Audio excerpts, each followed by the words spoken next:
also celebrate the fact that Jesus resurrected.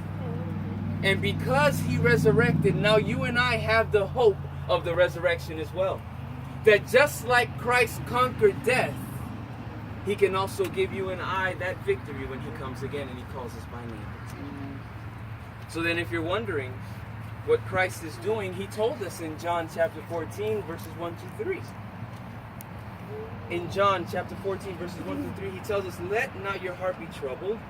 You believe in God, believe ye also in me. In my Father's house there are many mansions. If it were not so, I would have not told you. I would have told you. I go to what? Prepare a place for you.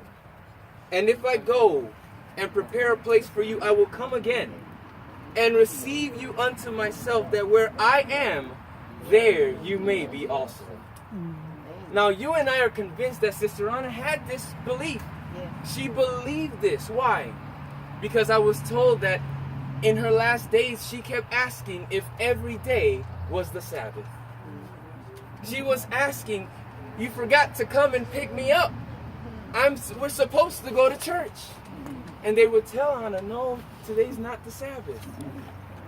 But she had this desire because she believed in this promise that soon she was going to be able to go with her Father for eternity. You know, it reminds me of a story. A cute little story of an elderly woman that was diagnosed with cancer. And the doctors told her that she had very little time to live. So she had to make her preparations for when she would pass away. So she went on and she asked the pastor to come and to visit with her at her home. And they talked about her favorite hymns and which passages of scripture she wanted to be read. She also shared all of the good times that she had at the church. When all of a sudden he was about to leave because they thought everything was done, she's like, "Oh, there's one more thing," she said excitedly. "When they bury me, I want them to put the Bible in one hand and a fork in the other." The pastor stood there and looked at her. She's like, "That shocks you, doesn't it?" And he said, "Well, honestly, I'm puzzled because I've never heard such a request." So then the woman went on to explain, "In all of my years attending church socials and other functions where there was food, my favorite part was when the server came clearing away the dishes and of the main course and would say, 'You are welcome to keep your fork.'" Do you know what that meant? Dessert was coming. It didn't mean that it was a cup of Jell-O or a pudding or a dish of ice cream. No, you see, the fork, you don't need it for something like that. You need it for something better. It meant that she was going to get the good stuff. The chocolate cake.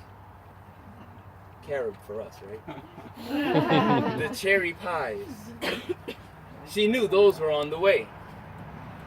But she said she wanted the people, when they walked by her casket, to turn to one another and say, "Why the fork? We understand the Bible, but why the fork?"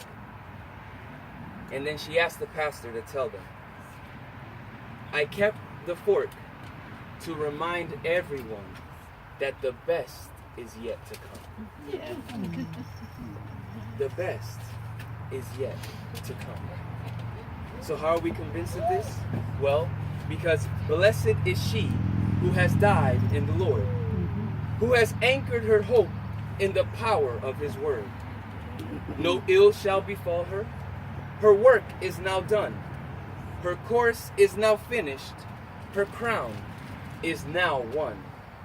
She has fought a good fight. She has gone to her rest till she hears the loud trump that shall waken the blessed. And then we will rise, she will rise, in glory and sing, "O grave, where is thy victory? O death, where is thy sting?" Oh, how do we miss her from the sight of our eyes, but our love and our memory still hold with strong sense. We've no longer to linger, for the time is quite near, when the archangel's voice from a cloud we shall hear, when they shall ascend to meet our dear Lord and ever be with him, for this is his word. Amen. So now you and I have a challenge. You and I have a challenge because, see, though Anna isn't going to be with us anymore, she left us an example. The example of her love.